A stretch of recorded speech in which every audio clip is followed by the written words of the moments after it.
한국전쟁, 우리가 알고 있는 6.25 사변 때 많은 사람들이 피난을 갔죠. 특별히 북쪽에서 피난을 내려온 분들이 머문 곳이 대부분 휴전선 가까운데, 38선 가까운 데 있습니다. 왜냐하면 전쟁이 빨리 끝날 것으로 생각했기 때문에 파주, 강화도, 철원, 그리고 속초 같은 곳에 머물렀죠. 그런데 전쟁이 길어지고 자기들 초수마주 위협을 받자 이제는 아주 멀리 피난을 가려고 합니다. 그래서 모인 곳이 바로 부산인 거죠. 왜 이런 말씀을 드리냐면 오늘 본문의 내용이 피난입니다. 예루살렘에 그리스도를 믿는 그리스도인들이 박해를 받기 시작합니다. 위대한 탁월한 사역자 스데반이 예수님의 반열에 들려고 하자 예수님을 죽였던 종교 지도자들이 스데반을 돌로 쳐서 죽이고 말죠. 이후로 그리스도의 교인들에 대해서 싹을 자르는 그런 운동, 그 앞장선 사람이 바로 사울이라는 사람이었습니다. 그래서 예루살렘을 떠나고 이스라엘을 떠나서 피난하는 것이 예루살렘에서 가장 멀리 떨어진 국경지대, 지금의 시리아 다마스커스 다메섹이라는 곳으로 예루살렘 동북쪽 230km까지 피난을 떠나게 되죠. 그렇게 도착한 그곳에 도착하자마자 또 황당한 소식이 들립니다. 사울이라는 사람이 예루살렘 공회의에 공문을 받아서 바로 피난 230km 떨어진 이곳까지 쫓아온다, 잡으러 온다는 소문이 들렸기 때문에 그러죠. 다메섹에 도착한 그리스도인들은 술렁이기 시작했습니다. 살기 위해서 남은 시간이 얼마 없었죠. 더구나 지금 사울이 예루살렘에서 다메섹까지 오는 길이 세 갈래 길이 있습니다. 하나는 일반 사람들이 다니는 평지길, 또 하나는 왕들이, 귀족들이 다니는 왕의 대로, 그리고 세 번째는 산을 넘는 산길인데 이 산을 넘는 길이 지름길이에요. 근데 이 지름길로 온다는 소문이 파다하게 전해졌죠. 죽거나 도망치거나 빨리 택해야 했습니다. 이곳 다메섹에는 아나니아라고 하는 사람이 있었습니다. 이 아나니아는 오늘 표현에 제자라는 말을 아무나 붙인 게 아니죠. 다메섹에는 이미 예수를 믿고 있는 기독교인들이 아마 그 중에서 가장 대표적인 지도자가 아닌가 생각이 됩니다. 많은 사람들이 자기에 와서 소문을 전하고 어떻게 해야 할지 판단을 구했던 것이니 소식을 가장 신속하게 전해 들었던 겁니다. 지도자인 아나니아는 이제 빨리 결정해야 했습니다. 스데반처럼 나 혼자 순교를 해서 감당해야 될 것인가, 아니면 이 백성들을 모두 피난시켜야 될 것인가. 시간은 결정하지 못하고 지나가고 말았습니다. 그런데 이상합니다. 이미 예루살렘에서 출발한 시간이 며칠이 지나고 다메섹에 도착할 시간이 됐는데 조용한 거예요. 여러분, 난리의 소문이 막 커지면은 차라리 우리가 판단하기 쉽죠. 그죠? 우리 피난 가면 되는 거. 그런데 난리의 소문이 한번 일어났다가 조용해지면 어떻게 됩니까? 난리가 끝났는지 피해야 될 것인지 더 두렵고 더 막막해지는 겁니다. 이런 상황이 된 거죠. 이럴 때 아나니아가 결정을 할 수 있는 일은 기도밖에 없었죠. 주님, 지금 저에게 순교를 원하십니까? 아니면 훗날을 도모해야 됩니까? 저 혼자만의 죽음이라면 기뻐받겠지만 여기까지 피나온 많은 성도들의 목숨이 달려있는 일이니 주님, 제가 어떤 결정을 내려야 되겠습니까? 어떻게 해야 될지 알려주십시오 라는 기도를 드렸겠습니다. 여러분, 우리도 시간이 급박할 때 생사가 달린 직면한 문제 앞에서 기도할 수 있을까? 당연히 기도하겠지만 쉽지 않는 일이에요. 대부분 이럴 때 사람의 경험이나 판단들, 상황들을 먼저 보게 되고 기도하는 일은 쉽지 않죠. 아나니아가 왜 선택을 받았는지, 아나니아 믿음이 어떤 믿음인지 보여주고 있는 대목이죠.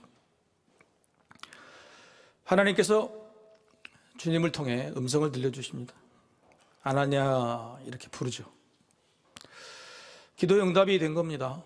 환상 중에 아나니아라는 이름이 불렀을 때 아나니아는 아마 얼마나 기뻤을지 상상이 안 갑니다. 왜냐하면 성경에 보면은 하나님, 또 주님이 음성으로 자기를 부르는 사람이 많지 않아요. 아브라함, 야곱, 모세, 사무엘, 이사야. 또 그 음성으로 부르셔도 들었던 사람들이 또 많지가 않습니다. 예를 들어서 성전에 있던 어린 사무엘은 들었지만 믿음의 경륜이 깊었던 대제사장 엘리는 듣지 못했죠. 하나님께서 나의 이름을 불러주셨고 내가 그 이름을 들었다고 하는 것은 너무 영광스러운 일이죠. 그런데 성경에서 이렇게 자기 이름을 하나님께 불러주셨을 때에 그 음성을 듣고 대답했던 사람들의 대답이 다 똑같습니다. 주여, 내가 여기 있나이다. 이렇게 동일하게 대답을 다 했어요. 주여, 내가 여기 있나이다. 이게 무슨 뜻일까요? 여러분, 우리는 위기의 순간에 기도합니다. 그런데 기도라는 것이 물론 대부분 나의 요구를 하나님 어떻게 해야 됩니까? 하나님 이걸 면하게 해주세요. 피하게 해주세요. 그런 기도죠. 그런데 기도라는 것이 하나님과 대화라는 걸 알죠. 여러분, 세상 사람과 대화해도 일방적으로 이거 해달라 저거 해달라는 사람과는 대화하기 싫을 겁니다. 우리가 위급한 순간, 죽음에 직면한 순간에도 사실 기도는 달라져야 돼요. 성숙한 대화, 수준 있는 기도는 뭘 해달라고 하는 것보다 내가 뭘 해야 되겠습니까? 라고 묻는 거예요. 사람 간의 대화에도 뭘 하라 마라 이렇게 말하는 것, 뭐 해달라 해주지 마라 이런 것이 아니라 내가 너를 위해 뭘 해주면 좋겠냐고 묻는 겁니다. 기도도 마찬가지인 거예요. 주여, 내가 여기 있나이다고 하는 이 대답은 뭐냐면 주님, 제가 준비되어 있습니다. 주님 부르시면 내가 뭘 순종하겠습니까? 여러분, 이게 바로 순종한 준비가 되었는지 안 되었는지에 대한 그 모습을 보여주고 있는 겁니다. 즉, 기도는요, 순종하기 위해서 하는 거예요. 한국교회가 기도로 유명한 교회죠. 그죠? 세상에 없는 새벽 기도회라는 게 있죠. 금요 철학 기도회, 월삭 기도회. 여러분, 한국교회가 기도를 많이 했습니까? 적게 했습니까? 엄청 많이. 자, 그럼 기도 응답은 적었을까요? 많았을까요? 엄청 많죠. 한국교회처럼 기도 응답이 많은 교회가 없어요. 은사가 많이 태어나고 또 교회가 부흥된 이 기도 응답이죠. 자, 기도는 많고 기도 응답도 많은데 한국교회가 힘들어. 변화가 안 돼. 왜요? 순종이 없었어요. 기도도 많고 기도 응답도 많이 받았지만은 중요한 것은 순종이 없기 때문에 아무런 변화가 나타나지 않는 거예요. 기도는요, 기도 응답을 위해서 하는 게 아닙니다. 기도의 응답이 열매는요, 순종에서 나타나는 거예요. 아나니아라는 믿음의 일부도 기도했습니다. 그리고 기도 응답을 받았습니다. 그런데 세 번째, 순종이 고비였어요. 순종할 준비가 안 되면 기도는 고비가 됩니다. 순종할 준비가 안 되면 내가 했던 기도가 아무리 열심이라도 그 기도는 반드시 고비가 된다고 하는 걸 기억하셔야 돼요. 아나니아는 주님의 말씀을 이해할 수 없었습니다. 아나니아에게 해주신 기도의 응답은 뭐냐면 사울이 너를 기다리고 있다. 사울이 너를 기다리고 있다는. 지금 사울 때문에 기도하고 있는 겁니다. 살인자 사울이 여기까지 쳐들어와서 우리가 죽인다고 하기 때문에 사울을 막아달라고, 아니면 우리가 피해야 되는지 그렇게 묻고 있는, 사울 때문에 기도하고 있는데 주님의 응답은 뭐냐면 사울에게 가라는 거예요. 의아하죠. 그래서 다시 아나니아는 주님께 묻죠. 주님, 사울이 어떤 사람인지 아시지 않습니까? 살인자를 피하라는 말씀이 아니고 오히려 살인자에게 나를 보내시겠다는 말씀, 너무하시는 건 아닙니까? 라고 반문을 하죠. 그게 13절과 14절의 말입니다.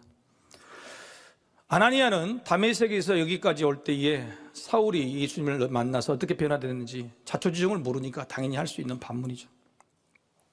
그런데 아나니아 이런 반문에 아무런 상관없이 주님의 의지, 주님의 대답은 단호하셨어요. 처음에 아나니아에게 해주셨던 11절의 말씀도, 그리고 아나니아의 반문, 의아한 질문에 대한 다시 대답해 주신 15절의 말씀도 단호한 이 한마디, 바로 이것이죠. 가라, 가라, 일어나 가라. 살인자 사울은 내가 택했다. 내가 택했으니 너는 그저 따르면 된다. 두 말 말고 가라 였습니다. 우리에게도 이해할 수 없는 말씀을 하실 때가 있죠. 기도의 응답이 내가 원치 않는 그런 경우가 있을 겁니다. 자초지종도 모르고 가라고 하실 때 과연 우리는 어떤 순종을 할 수 있을까? 죽을 길이라도 갈 수 있을까? 아니면 요나 선지자처럼 도망칠 수 있을까? 사실 우리는 기도하기 전에 우리의 뜻과 우리 계획, 우리 소망을 결정해 놓고 기도합니다. 하나님 이대로 들어달라. 근데 기도 응답이 이와 다른 거고, 나는 미국 가기 위해서 기도했는데 아프리카로 가라. 다른 하나님의 응답일 때는 참 고민스럽죠. 주님은요, 그런데 우리 기도 응답으로 우리를 고민하게 하신 분이 아니에요. 응답에 순종하기 어려워서 머뭇거리고 고민한 우리를 배려해 주세요. 기다려 주세요. 설득하십니다. 오늘 그는 주님의 사랑을 볼 수가 있어요. 왜냐하면 순종은요, 자발적 순종만이 순종이기 때문에 그래요. 억지로 드리는 순종은 순종이 아니에요. 기뻐 드리는 순종은 순종이 아닙니다. 주님은 자발적이고 기뻐하는 순은 그 순종만 받기를 원하시기 때문에 가라고 하셔놓고도 자발적인 순종이 있을 때까지 기다려주시는, 설득하시는 거예요. 자꾸 제 이야기를 드려서 죄송하지만 저 인생에서 이것저것 다 막히고 주님 앞에 나와 3년 이상을 기도했습니다. 최선을 다해 기도했죠. 마지막 기도는 기도, 금식 기도, 할 수 있는 기도는 다 했습니다. 그런데 그 기도 끝에 응답을 받은 것 같아요. 목회를 하라, 목사가 되라. 분명히 주님의 음성을 들었는데 저는 버텼어요. 음성을 듣고도 6개월이나 할 수 없습니다. 버텼습니다.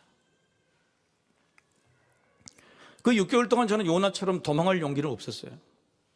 여전히 기도했지만은 그 기도가 뭐였냐면, 주님, 다른 음성을 들려주세요.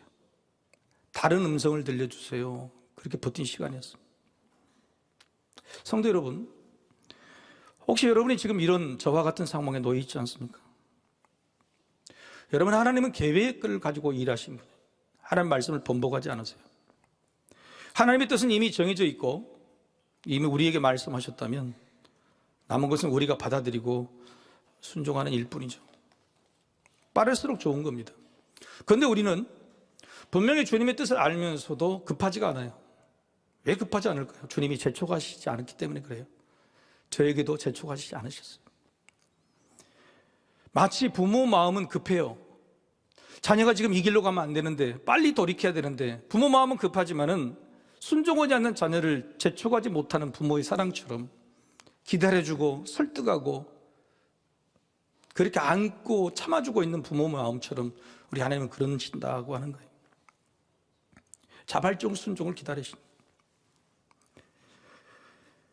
아나니아도 원수를 품으라는 주님의 말씀에 굉장히 고민이 되었을 겁니다.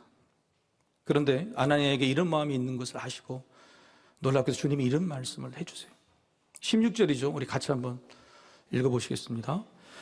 그가 내 이름을 위하여 얼마나 고난을 받아야 할 것을 내가 그에게 보이리라 하시니, 이게 무슨 말씀입니까? 그라는 것은 사울입니다.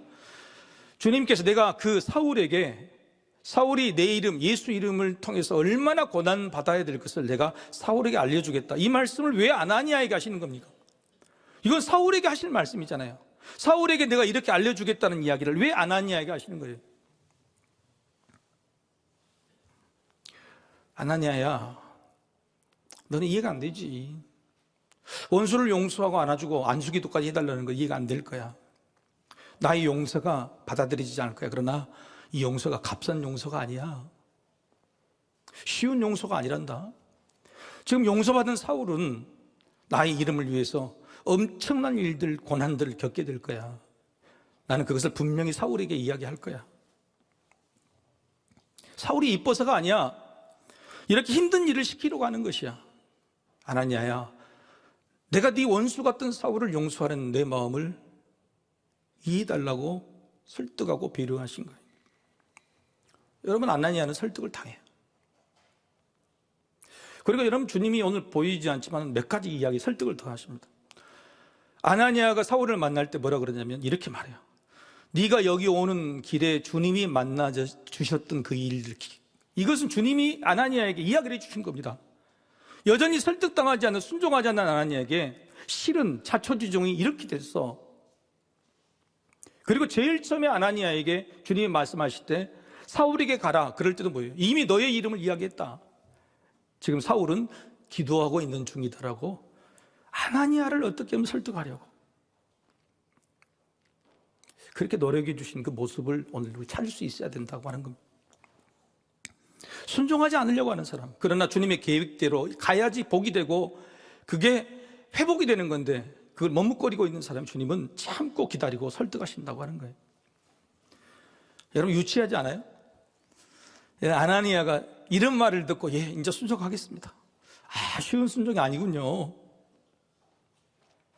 여러분 우리가 기도 응답에 순종하지 못하는 이유는 몇 가지가 있죠. 첫 번째 두려움이 있고 나약함이 있고 확신의 부족도 있습니다. 그러나 오늘 본문의 아나니아처럼 유치함도 있는 겁니다. 주님, 내가 20년 30년 동안 예수 믿고 기도했는데 왜 응답 안 해주셨어요? 나 못하겠어요. 주님, 내가 교회를 봉사한 시간이 얼만데요?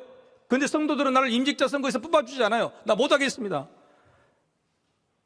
여러분 수없이 많은 유치함들이 우리에게 있는 거예요. 주님은 그걸 아세요. 그리고 그걸 배려해 주시고 기다려 주시고 설득하신다고 하는 거예요. 왜요? 유치하더라도 순종하면 우리에게 좋은 일이니까. 유치하더라도 우리가 그걸 순종하면 우리가 복을 받는 길이니까 주님 기다리시고 설득하신다고 하는 겁니다. 아나니아야, 너한테 좋은 일 아니냐. 제가 존경하는 목사님이 계세요. 이 목사님의 책을 읽고 제가 신앙이 성장했던 것 같아요. 젊은 시절에. 박영선 목사님이죠. 지금도 왕성하게 책을 쓰시고 설교를 하신 박영선 목사님이 이런 말씀하셨어요. 너희를 박해하는 자를 축복하라는 주님의 말씀이 있습니다. 그런데 이 주님의 말씀을 어떻게 해석해야 되느냐? 억울해도 희생하라고 하는 해석으로 해서는 안 된다. 성경은 그런 해석이 아니다. 주님의 마음은 그게 아니단 말이에요. 만약 너희를 박해하는 자를 축복하라는 그 말씀을 억울해도 희생하라, 받아들여라 하는 것으로 해석한다면 신앙이라는 것은 형이상하게 불과하다. 아무런 필요 없는 것이란 말이에요. 그리고 우리가 도저히 살아낼 수 없는 허상이라고 그래요. 어떻게 원수를 위해 축복합니까? 그런데 힘들고 어려워도 억울해도 희생해, 억지로 해, 강요하는 말씀이라면 그건 형이상하게 허상이에요.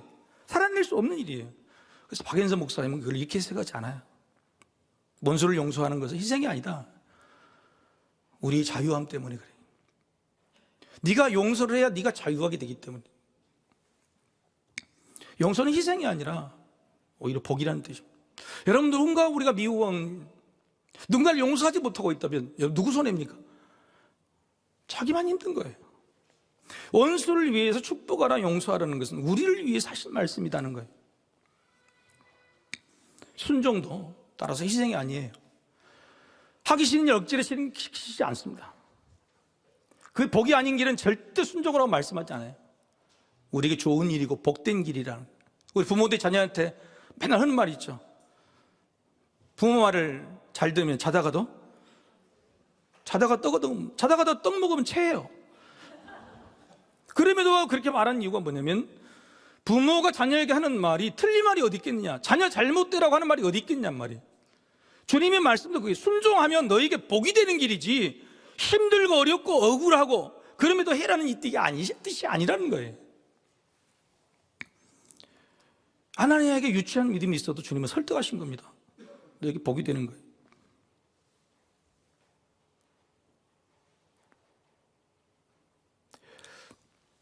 여러분, 아나니아가 가진 것이 뭐였을까요? 아나니아는 사울이 두려웠을 겁니다. 그런데 그 두려운 사울을 피해서 도망쳤다. 주님이 가서 안수해라는 말씀을 순종하지 않고 도망쳤다 그러면 아나니아가 가지고 있는 두려움은 사라졌을까, 안 사라졌을까요? 사라지지 않았겠죠. 그리고 죄책감은 더 그를 괴롭게 했을 겁니다. 주님이 아나니아라는 사람을 쓰시기 위해서 사울에게 가서 그 머리 위에 손을 얹고 안수기도 하라는 것은요, 아나니아가 가지고 있는 도저히 사라질 수 없는 두려움들을 일시에 없애버리는 일이에요. 사울 별거 아니네. 주님이 쓰신 거 맞네. 네 눈으로 확인한다는 거예요. 다메섹에서 너를 기대하고 너를 바라보고 있고 수많은 사람들이 너를 따르려고 왔는데 네가 도망치는 모습이 아니라 원수를 향해 용서하고 기도하고 축복 기도했던 그 모습, 그게 너를 살릴 것이라고 하신 거예요.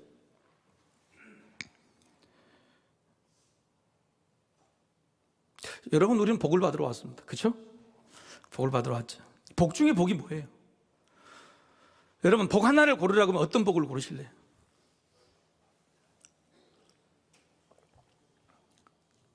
복 중에 복은요, 수부강령, 유호도, 고종명 이게 아니고, 갑자기 이상한 소리 한가요? 동양에서 나오는 오복이. 복 중에 복은 회복이라고 생각해요. 같은 글자는 아니지만 복 중에 복은 회복이에요. 하나님의 형상, 하나님의 성품이 회복되는 거예요. 주님을 처음 만날 때 그 사랑이 회복되는 거예요. 상처받기 전에 그 단단하고 깨끗한 마음들이 회복되는 거예요. 누군가를 사랑했을 때 그 마음이 다시 회복되는 거예요. 자녀들이 내 품에서 태어났을 때 그 감격과 감사를 다시 회복하는 거예요. 복 중의 복은 회복이에요. 근데 그 회복을 어떻게 했느냐? 복 중의 복인 회복은 순종함으로 얻게 되는 거예요. 아나니아가 보여준 겁니다. 아나니아는 두려움이 회복됐고요, 미움이 회복되기도, 자기가 잘못 알고 있는 선입관들이 회복이 돼요. 자기 권세마저도 회복되었어요. 회복됐다는 증거가 뭐냐면 아나니아가 사울을 만나면 순종으로 갑니다. 그리고 그때 사울을 만났을 때 제일 첫 음성이 뭐였죠? 형제 사울아. 원수죠. 원수를 내가 용서하라고 해서 억지로 순종한다면 그 말이 나오지 않습니다. 진실로 아나니아는 순종하고 기쁨으로 자원함으로 순종했기에 원수를 형제라고 부를 수 있는 거예요. 그래서 형제 사울아 이렇게 선포했던 겁니다. 원수였고 두려움의 대상이었던 사람이 갑자기 형제가 된 것은 오직 주님의 설득 때문이었다. 사랑하는 성도 여러분, 주님이 설득하시면 빨리 설득 당하십시오. 징한 사람이 있어요. 매주마다 제가 이렇게 설득하려고 해도 난 죽어도 설득 안 당해요. 기었고 난 설득 당하는 것이 자존심 상하는 거, 지는 거라고 생각하는 거예요. 여러분, 세상 살다 보면 남들이 아무리 설득하려고 해도 설득 안 당하려고 노력하는 사람이 있죠. 없는 것처럼 이야기하면 자신이 본인이 걸잖아요. 왜냐하면 설득 당하면 진 것처럼 생각하니까. 세상 사람들에게도 설득 당하지 않은 사람은 정머리가 떨어지는 거예요. 만나기도 싫고 일도 같이 하기 싫어요. 주님이 여러분을 설득하신단 말이에요. 여러분의 유치함을 아시고도, 여러분이 힘들고 어려움을 아시고도 주님이 이것저것 말씀하셔서 매주일마다 설득하셔요. 그럼 빨리 설득 당하셔야 돼요. 빨리 설득 당하셔야 돼요. 그래서 순종하는 길이 여러분에게 복이 되는 길이라는 거예요. 우리가 두려움에 매여 있을 때 당당하라고 주님은 설득하시죠. 원수처럼 미운 사람과 미운 사람도 너와 같이 연약한 죄인이니 가서 안아주라고 설득하십니다. 알량한 자존심이나 유치한 정의감으로 딱딱히 굳어 있을 때 내가 너를 용서했던 일을 잊었느냐고 때로는 따끔한 설득도 하시죠. 주님의 설득에 설득당하지 않고 버티면요, 순종할 기회를 놓치면요, 복을 받을 기회도 쓰임받을 기회도 사라지는 겁니다. 여러분 한번 생각해 보세요. 아나니아가 끝까지 버텼다면 주님은 어떻게 하셨을까요? 다른 사람 쓰셨겠죠. 아나니아를 안 쓰셨을 겁니다. 그런데 여기 질문이 있어요. 의문이. 주님이 왜 그렇게 사울을 빨리 용서하셨을까? 사울이 다메섹 도상에서 주님을 만난 지 불과 3일 동안만 눈이 멀었었습니다. 밥도 못 먹었죠. 근데 여러분, 너무한 거 아닙니까? 살인자예요. 주님을 핍박하고 교회를 핍박했던 사람이에요. 그런데 주님이 겨우 벌을 내리는 것이 30일도 아니고 3년도 아니고 3일이라고요. 여러분, 너무 빨리 용서를 하셔도 너무 지나치게 빠르게 용서하신 게 아니에요? 저는 왜 그랬을까 궁금했어요. 근데 저를 돌아봤어요. 주님이 우리를 향하여서 얼마나 빨리 돌이키실까? 여러분, 지난 주간에도 죄 짓지 않고 사셨죠? 거룩하게 사셨죠? 대답 못 오시니까 보니까 대부분 죄를 짓고 사신 것 같아요. 그런데 여러분이 지난 주간에 지은 죄를 주님이 언제쯤 용서하시고 언제쯤 돌이키실까요? 이게 중요한 우리 믿음이라는 거예요. 저는 이렇게 생각하면 주님은요, 일주일도 되기 전에 우리를 용서하세요. 우리가 주일에 나와서 예배하고 주님한테 우리 죄인님을 고백하고 진실로 주님 앞에 무릎을 꿇을 때 이미 그렇게 고백하기도 전에 주님은 여러분을 부르시고 받아주세요.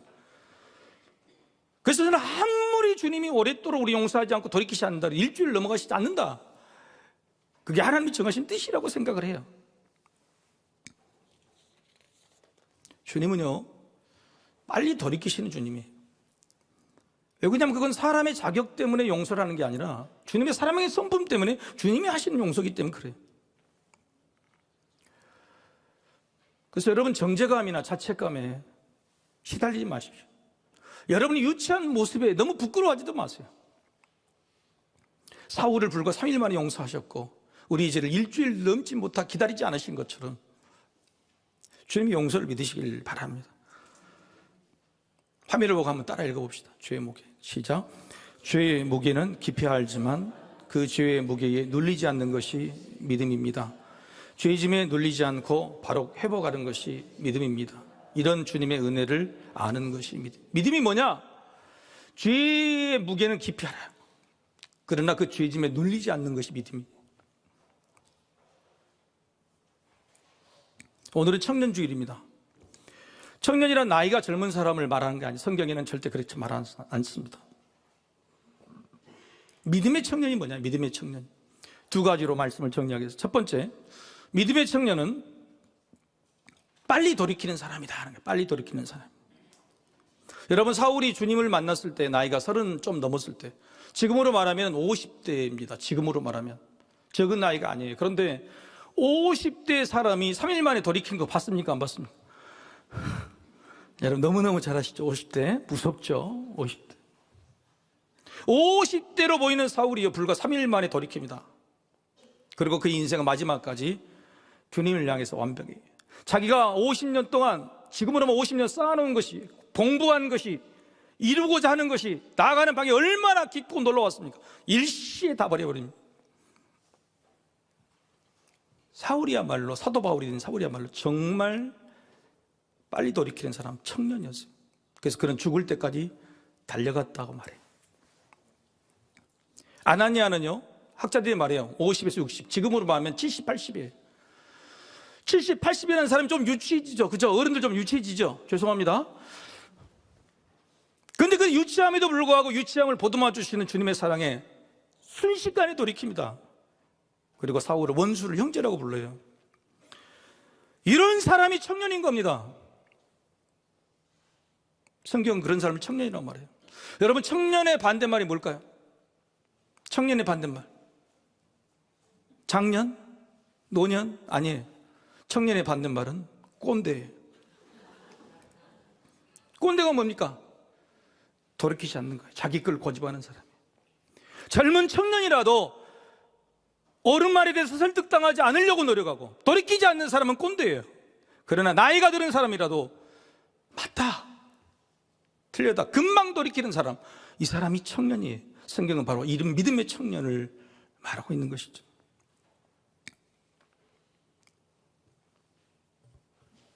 빨리 돌이켜야 청년이에요. 제가 제 아들 고등학교 1학년 때 미국 간다고 영어만 공부하라고 그랬다 했잖아요. 그 내신이 아주 버렸습니다. 그런데 1년 만에 못 가겠다 그랬더니 우리 아들이 4시간 동안 저 앞에는 못 울고 엄마 앞에는 펑펑 울었대. 그 이야기를 듣고서 저는 지가 아들인 게 따라야지 그랬어요. 시간이 가면 갈수록 그게 너무너무 미안해요. 힘쓰고 있으면 그걸 복귀하려고 하는, 안 돼. 10년이 지난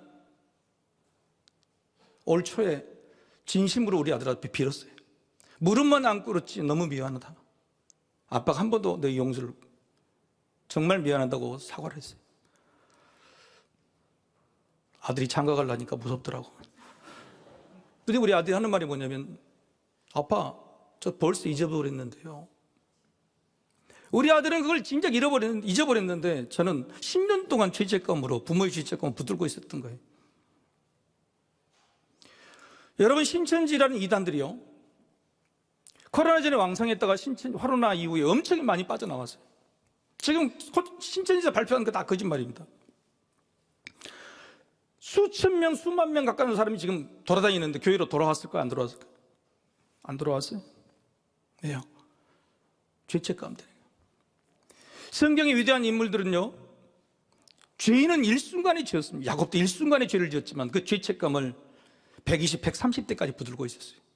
밧세바를 가늠하고 우리아를 죽인 다윗도요, 순식간에 지은 죄를 회개했지만 그 죄책감은 죽을 때까지 가지고 있었어요. 뼈가 삭는다고 그랬습니다. 피가 마른다고 그랬어요. 성경의 위대한 믿음의 인물도 죄인은 짧지만 죄책감의 그늘에 헤어날 수 없이 살았어요. 여러분, 같이 한번 읽어보십시오. 죄의 시간보다 죄책감의 시간이 훨씬 길고 심각해요. 마음이 돌이켜야 길이 돌이킵니다. 우리의 인생길이 막혔다면요, 마음부터 돌이켜야 돼요. 저는 마음을 막고 서 있는 것을 네 가지로 늘 생각을 하고 잘 되네요. 고자 개두, 말이 좀 그렇죠. 고집, 자존심, 게으름, 두려움. 이 네 가지가 우리 안 막고 있어요. 길을 돌이키게 하는 것을 막고 있는 거예요. 고자 개두요. 여러분, 그게 막고 있을 때 생각해 보십시오. 우리는 여전히 버티고 있지만 주님은 3일도 되기 전에 이미 돌이키셨다. 일주일이 되기 전에 이미 우리를 용서하시고 우리를 기다리신다. 여러분, 그 마음을 생각한다면 우리 죄책감에서 돌이킬 수 있다고 하는 겁니다. 두 번째, 청년은요, 믿음의 청년은 일하려는 사람입니다. 여러분, 왜 사울을 쓰셨을까요? 왜 사울을 쓰셨을까요? 여러분, 사울은 일의 방향이 달랐어요. 교회를 핍박하는 그런 건데 일을 하고 싶어 미치는 사람이었어요. 일의 열정은 그 누구보다도 탁월한 사람이었어요. 하나님이 쓰시는 사람은요, 일을 하려고 하는 사람, 일을 하려고 하는 열정 있는 사람을 쓰세요. 방향은요, 붙들어 두신 다음에 고쳐주십니다. 회초리를 때려서 이리저리 움직이시죠. 근데 일에 열정이 없는 사람은 쓰시질 않아요. 일을 하지 않으려고 하는 쓰시지 않는다는 거예요. 회복이 안 되는 겁니다. 사울은요, 일의 열정은 최고였어요. 방향이 다른 거, 그건 내가 고쳐주겠다는 거예요. 예수 박해에서 예수 사랑으로. 여러분, 아나니아도 주님이 부르시면 준비된 거예요. 주님, 내가 여기 있습니다. 내가 여기 있습니다. 난 일하고 싶습니다. 준비가 됐습니다. 이런 사람을 부르시는 거예요. 저는 여행을 좋아합니다만 여행을 갔다 와서 늘 하는 말이 있어요. 우리 집이 최고더라. 근데 집보다도 저기서 오랫동안 살고 싶은 곳이 딱 한 곳이 있어요. 1년 전에 시차로에서 울릉도를 여행을 다녀왔어요. 물가도 비싸고 힘듭니다. 근데 울릉도의 한 곳이 제 마음을 딱 끌었어요. 거기 어디냐면 에리몬이라는 수목원입니다. 에리몬. 이 수목원 누가 만들었냐면 박경원이라는 사람이 개인적으로 만든 거예요. 15년 동안 읽은 거예요. 이 사람은 해양경찰로 일하다가, 여러분, 순경으로 들어온 경찰이 꽃이 뭐냐면 무궁화다는 거잖아요. 그죠? 경이 되는 건데 경이 달기 5개월 전에 그만둬버려요. 내 인생의 시간을 이렇게 내가 하고 싶은 일을 하겠다. 그리고 그때부터 모든 걸 투자해서 그 수목원을 자기가 개간합니다. 근데 이 사람은요, 30년 동안 서해 갑니다. 서해. 글씨를 잘 써요. 그래서 그 수목원에 보면 전부 현판들이 글로 새겨진 이런 것들이, 그 중에 다분 내 마음에 울리는 말이 있어서 제가 사진을 찍어오고, 그 말이 뭐냐면 이거예요. 한번 같이 읽어볼까요? 꽃이 떨어져 바람인가 했더니 세월이더라. 여기 무슨 뜻일까요? 꽃이 떨어져 보니 바람인가 했더니 세월이더라. 세월이 무상하게 허무하게 지나갔다, 이런 뜻이 아니에요. 이 사람은요, 수목원을 가꾼다고 생각하고 일을 시작한 다음부터 잠을 저녁에 못 잤대요. 수입은 안 들어오고 돈은 떨어져서 그런 게 아니고요, 빨리 날이 밝으면 일하고 싶어서. 저녁에 잠자는 시간이 너무너무 아깝다는 거예요. 일하고 싶어서 이 세월이 너무너무 아깝다. 잠자는 시간도 아깝다는 거예요. 이 사람은 지금 세월이 흘러간 것을 아쉬운 게 아니고요, 세월 가는지 모를 정도로 나는 이 일에 행복했다라고 고백하고 있는 거예요. 청년이라뇨? 세월을 잡아야 청년이에요. 젊은 청년들도 지금 시간, 세월을 잡지 않고 허송세월 보는 사람이 너무 많아요. 흘러가라. 빨리 어른이 되라. 나이가 들어도 주님이 시키신 일을 하고 싶어서 그 시간을 붙잡는 사람, 그 사람이 청년이라는 거예요. 주님이 부르셔서 시키신 일, 원수를 용서하여 형제라고 부르는 일, 병들어 누운 사람을 위해 중보 기도하는 일, 보이는 것 없이 혼자 있는 사람 가서 안아주는 일, 무엇보다도 주님 부탁하신 일에 열정과 기쁨으로 보람과 승리를 누리는 일. 주님 우리에게 시키신 일은 엄청나고 위대한 일들이 아니에요. 그냥 이런 일이에요. 아나니아에 가서 안수의 기도 해주라. 이게 무슨 어려운 일이겠습니까? 근데 그런 일에 순종할 때 내가 세월을 붙잡는 사람이 되는 거고, 회복이라는 놀라운 복을 받는 사람이, 그런 청년이 되는 겁니다. 성도 여러분, 청년이 되십시오. 믿음의 청년이란 순종의 때를 놓치지 않는 사람이에요. 시간은 사흘이면 충분합니다. 왜요? 이미 주님은 우리가 어떻게 어떤 길로 갈 것인가를 결정해 놓으시죠. 이미 우리에게 응답해 주셨어요. 근데 우리가 내려놓지 못한 거예요. 버티고 있는 겁니다. 주님이 만들어주신 길, 이렇게 하라고 시키신 일, 3일이면 돌이킬 수 있어요. 3일이면, 시간은 사흘이면 충분해요. 죽음이 부활이 된 시간도 사흘이었어요.